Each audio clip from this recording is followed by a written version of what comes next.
نے کچھ لوگوں کو دیکھا کہ ان کے ہونٹ آگ کی کینچوں کے ساتھ کاٹے جا رہے تھے،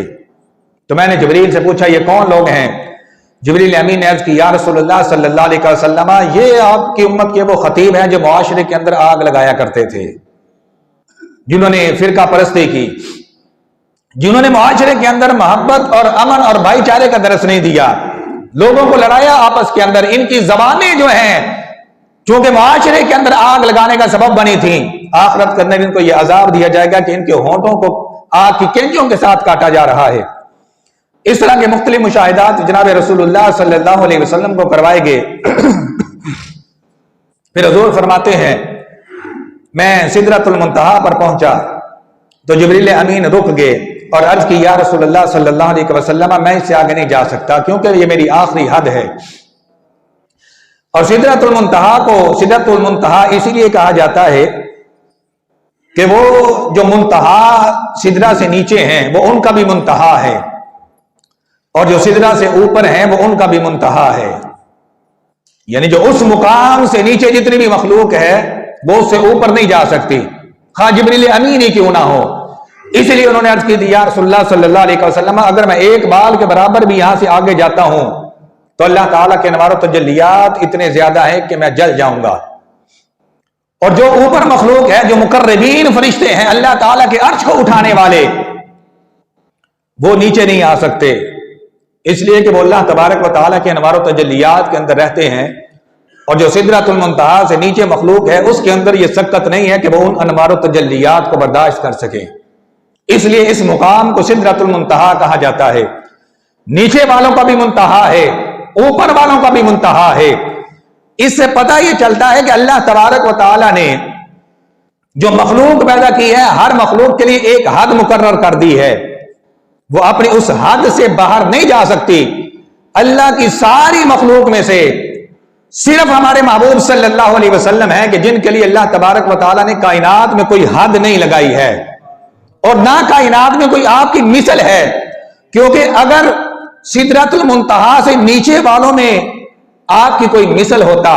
تو حضور سدرۃ المنتہا سے اوپر نہ جا سکتے، اگر سدرۃ المنتہا سے اوپر آپ کی کوئی مثل ہوتا آپ اوپر سے نیچے نہ آ سکتے، لیکن آپ سدرۃ المنتہا سے اوپر بھی گئے پھر نیچے بھی آئے۔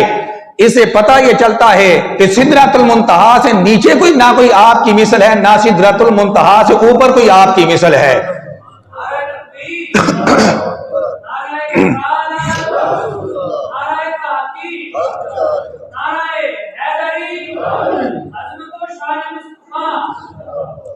لہذا ساری مخلوقات میں سے خواہ وہ انبیاء ہوں، فرشتے ہوں، جنات ہوں، جو بھی ہے ہر ایک کے لیے اللہ تبارک و تعالیٰ نے ایک حد مقرر کر دی ہے، وہ اس حد سے باہر نہیں نکل سکتا۔ ہمارے محبوب صلی اللہ علیہ وسلم وہ ہیں کہ جن کے لیے اللہ تبارک و تعالیٰ نے کوئی حد مقرر نہیں فرمائی ہے، اور آپ اللہ تبارک و تعالیٰ کی ساری مخلوقات میں سے بے مثل و بے مثال ہیں کہ اگر سدرۃ المنتہا سے نیچے والوں کی مثل ہوتے تو اوپر نہ جاتے، اور اگر سدرۃ المنتہا والوں سے اوپر جو ہیں ان کی مثل ہوتے اوپر سے نیچے نہ آتے، لیکن حضور اوپر بھی گئے ہیں، نیچے بھی آئے ہیں، اور وہاں سدرۃ المنتہا سے آگے جا کر پھر واپس آ کر یہ بتایا ہے کہ کائنات میں اللہ تبارک و تعالیٰ نے میری مثل اور میری نظیر کوئی پیدا ہی نہیں فرمایا ہے۔ جب حضور سدرۃ المنتہا سے آگے گزرے،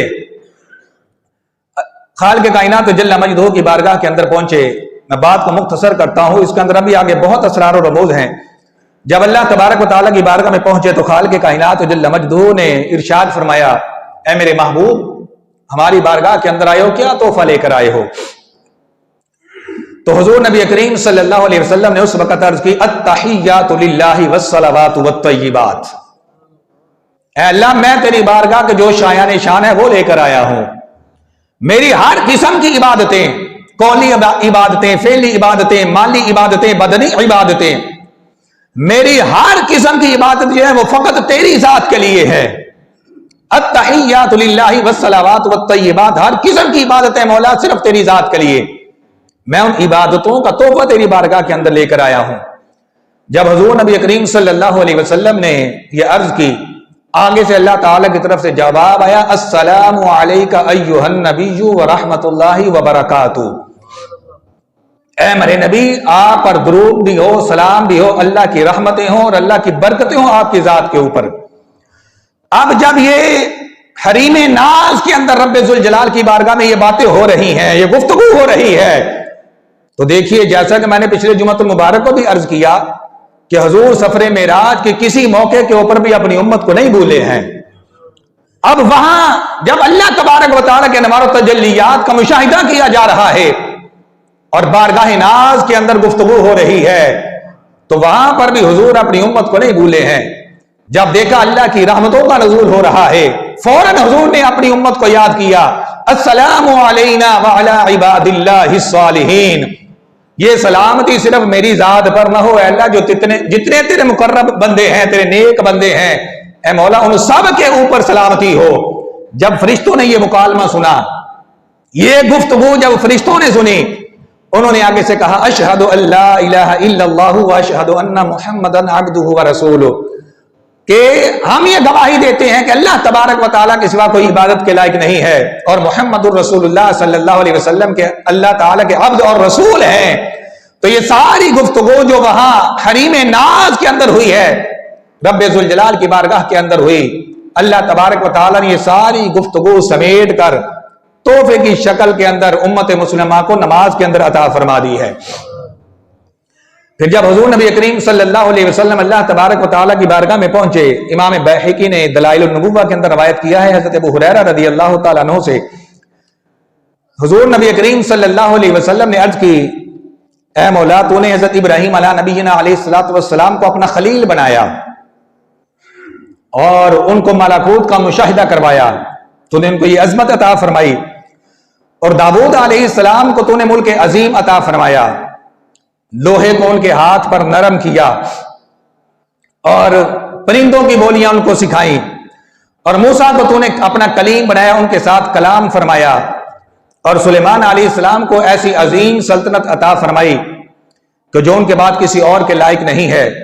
اور عیسیٰ ابن مریم کو تو نے یہ شان عطا فرمائی کہ وہ مادرزاد اندھوں کو شفا دیتے تھے،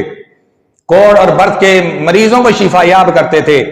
اور تو نے ان کو اور ان کی والدہ کو شیطان رجیم سے پناہ میں رکھا۔ اے اللہ تو نے اپنے ان نبیوں کو یہ شان عطا فرمائی، ان کے مقابلے میں مجھے کیا عطا فرمایا؟ تو حضور نبی کریم صلی اللہ علیہ وسلم نے جب یہ عرض کی تو اللہ تبارک و تعالیٰ کی طرف سے ارشاد ہوا ہے، پیارے محبوب ہم نے آپ کو اپنا خلیل بنایا، اور تورات میں ہم نے یہ لکھا کہ آپ خلیل الرحمن ہیں، اور ہم نے آپ کو بشیر و نذیر بنا کر بھیجا اور آپ کا شرح صدر کیا،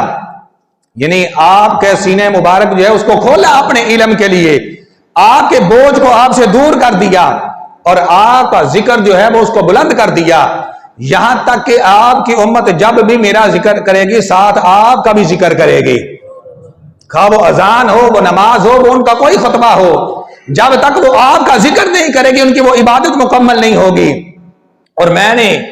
آپ کی امت کو تمام امتوں سے بہتر بنایا، سب امتوں سے افضل امت آپ کو عطا فرمائی،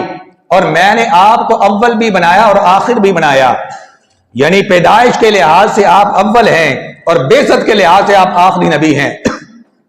میں نے آپ کو اول بھی بنایا اور آخر بھی بنایا، اور میں نے آپ کی امت کے سینوں کے اندر جو میں نے کتاب آپ کو عطا فرمائی قرآن، اس کو محفوظ کر دیا۔ اس سے پہلے کسی امت کے اندر یہ شرف نہیں تھا کہ کوئی امت اپنی کتاب کو حفظ کر سکے، یہ شرف خاص طور پر اللہ تبارک و تعالیٰ نے اس امت کو عطا فرمایا، جس کا ذکر معراج کی شب اللہ تبارک و تعالیٰ نے حضور سے بھی فرمایا کہ میں نے آپ کی امت کو یہ شرف عطا کیا کہ ان کے بعض لوگ جو ہیں ان کے سینوں کے اندر میری کتاب محفوظ ہے، اور فرمایا میں نے آپ کو سورۃ الفاتحہ اور سورہ بقرہ کی آخری آیات آمن الرسول بما انزل الیہ من ربہ والمؤمنون، فرمائیے سورۃ الفاتحہ اور سورہ بقرہ کی آخری آیات میں نے آپ کو عرش کے خزانوں کے نیچے سے عطا فرمائی، اور یہ وہ آیات ہیں کہ آپ سے پہلے میں نے کسی نبی کو بھی نہیں عطا فرمائی، یہ عرش کے خاص خزانے ہیں جن سے میں نے آپ کو یہ آیات عطا فرمائی، سورۃ الفاتحہ اور سورۃ البقرہ۔ اور پھر فرمایا میرے اللہ نے مجھے یہ انعام عطا فرمایا کہ خالق کائنات جل مجدہ نے مجھے رحمت للعالمین بنایا، اور مال غنیمت کو میرے لیے حرام کیا گیا، یعنی کفار سے جہاد کے اندر جتنا مال بھی ہاتھ آ جائے وہ مسلمانوں کے لیے حلال کر دیا گیا. اس سے پہلے کسی نبی کی امت کے لیے مال غنیمت کو حلال نہیں کیا گیا. اور فرمایا میرے لیے اللہ تبارک و تعالیٰ نے پوری روئے زمین کو مسجد بنایا اور پاک بنا دیا. اس سے پہلے یہ شرف کسی نبی کو عطا نہیں کیا گیا کہ اس کے لیے پوری روئے زمین کو پاک کیا گیا ہو اور مسجد بنایا گیا ہو.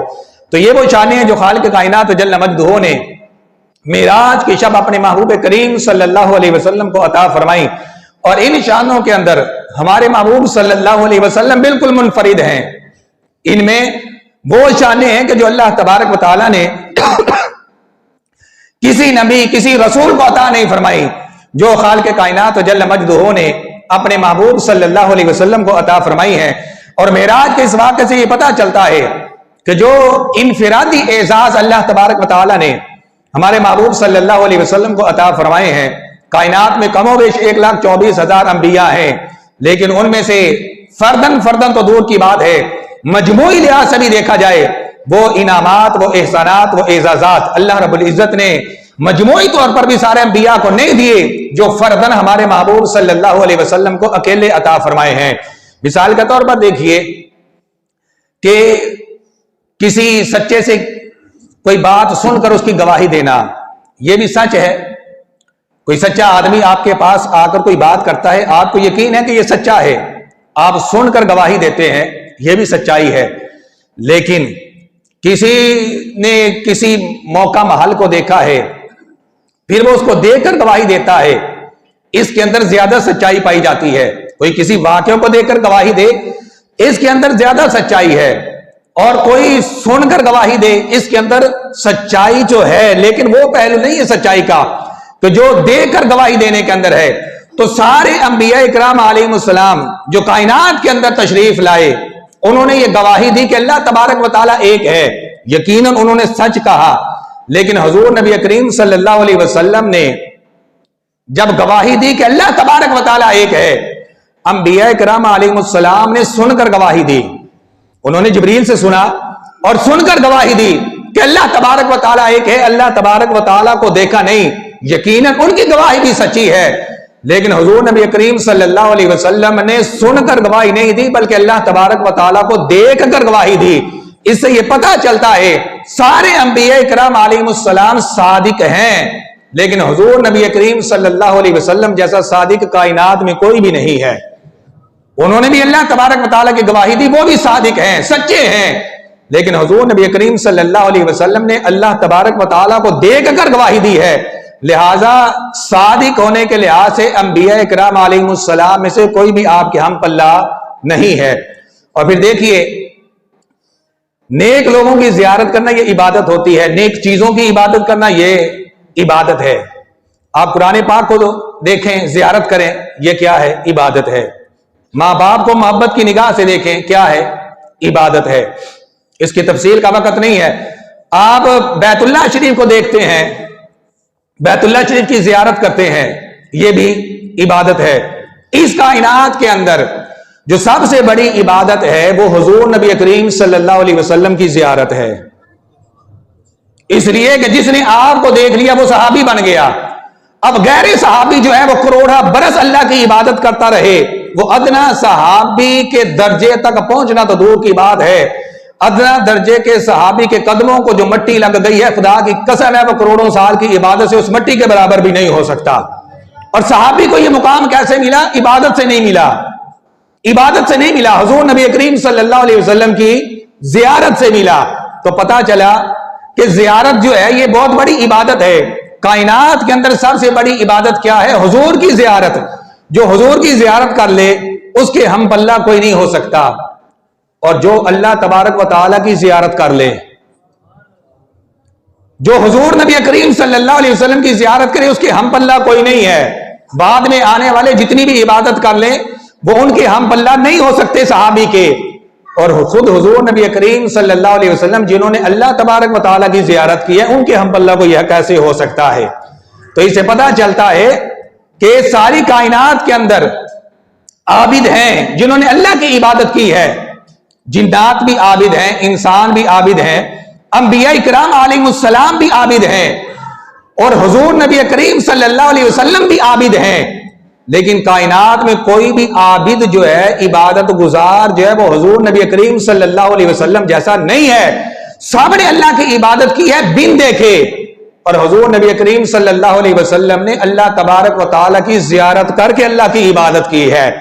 تو لہٰذا کائنات کے اندر اگرچہ کروڑوں عابد ہیں، لیکن حضور نبی کریم صلی اللہ علیہ وسلم جیسا عابد کوئی نہیں ہے۔ تو لہٰذا واقعہ معراج سے یہ پتا چلتا ہے کہ حضور نبی کریم صلی اللہ علیہ وسلم جیسا صادق بھی کوئی نہیں ہے، اور حضور نبی کریم صلی اللہ علیہ وسلم جیسا عابد بھی کوئی نہیں ہے، اور حضور نبی کریم صلی اللہ علیہ وسلم جیسا شاہد بھی کوئی نہیں ہے، کہ انبیاء کرام علیہ السلام بھی شاہد ہیں، انہوں نے بھی اللہ تعالیٰ کی ذات کی گواہی دی ہے، لیکن انہوں نے اللہ کو دیکھا نہیں ہے۔ اور دیکھیے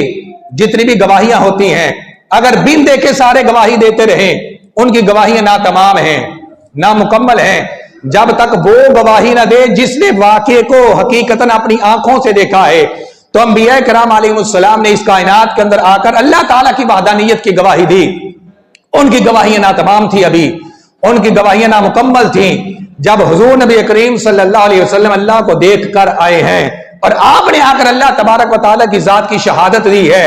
اب ان انبیاء کرام علیہ السلام کی شہادتیں بھی مکمل ہو گئی ہیں۔ لہٰذا کائنات کے اندر شاہد تو بہت ہیں، لیکن حضور نبی کریم صلی اللہ علیہ وسلم جیسا شاہد بھی کوئی نہیں ہے۔ یہ وہ انمول اعزازات ہیں جو ہمارے محبوب صلی اللہ علیہ وسلم کے حصے کے اندر آئے ہیں۔ تو لہٰذا یہ واقعہ معراج جو ہے، یہ عظمت مصطفیٰ صلی اللہ علیہ وسلم اور مقام مصطفیٰ صلی اللہ علیہ وسلم کے ایسے درخشاں پہلو ہمارے سامنے واضح کرتا ہے کہ جن سے یہ واضح ہوتا ہے کہ انفرادی لحاظ سے جو شان اللہ تبارک و تعالیٰ نے ہمارے محبوب کریم صلی اللہ علیہ وسلم کو عطا فرمائی ہے،